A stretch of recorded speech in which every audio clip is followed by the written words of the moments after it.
Thank you, Vice Chairman, ma'am, for giving me this wonderful opportunity to speak on such a sensitive bill this afternoon. Ma'am, as I stand here on the bill to talk about the bill, I have mixed feelings.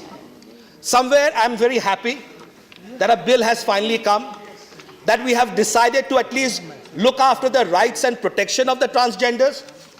But on the other hand, I'm confused why it took us 70 years to get here. I think that is a point that should keep us awake tonight, that why it took us 70 years to really come up for this bill for this afternoon. Having said that, there are a couple of issues I want to very quickly make. I'm thankful to Jayaji, she has already talked about it. The question is, we have, thank you so much. Thank you, ma'am, thank you. We're talking about a person going to the district magistrate and then standing before the district magistrate and trying to convince the district magistrate that, look, I'm a transgender. Absolutely. Now, what if tomorrow the district magistrate says, I'm not convinced, I do not agree? The bill nowhere says, what is the recourse for this person? It does not say, what should the transgender do? If this is a bill that we are wanting to bring across this entire nation, I'm kind of worried that tomorrow the transgenders may have the bill, but they'll not have the right and the protection. Absolutely. And somewhere down the line, there are a couple of issues I want to quickly talk about. Chapter 4 talks about welfare measures, ma'am. In welfare measures, we say the appropriate government will take care. Who's that appropriate government? What is the differentiation between the state government and the central government? There is no differentiation, there is no clarity, there's completely ambiguity. Point number 3, ma'am, in section 13, chapter 6, it says government-funded, government-aided, and government-recognized educational institutions will do inclusiveness for these people. What about those institutions that do not fall within this category?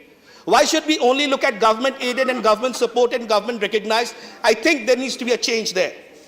In terms of chapter 7, we're talking about National Council for Transgender Persons, ma'am. National Council is a good concept. I agree with it. Why not a state council?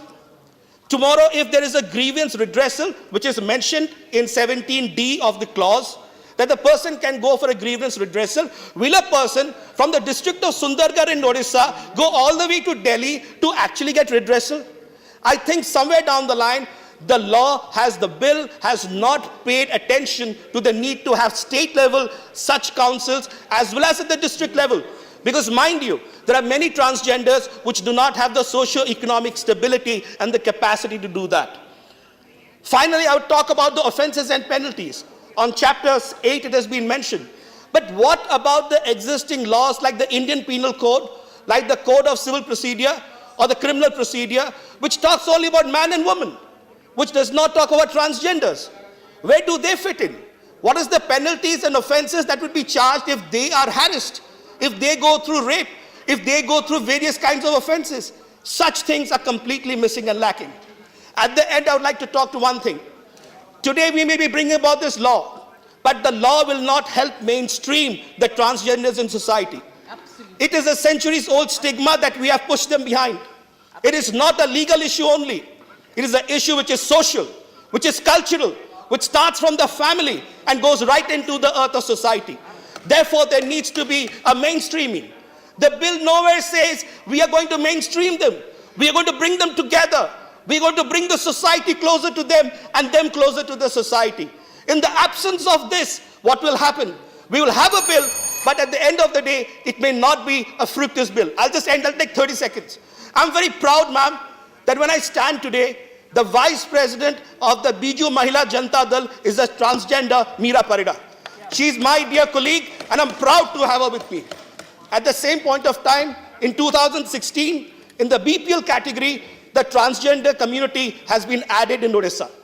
These steps have been taken. Many more will be done. But there are areas which are grey areas, lacunas that need to be looked at very, very seriously, ma'am. Thank you.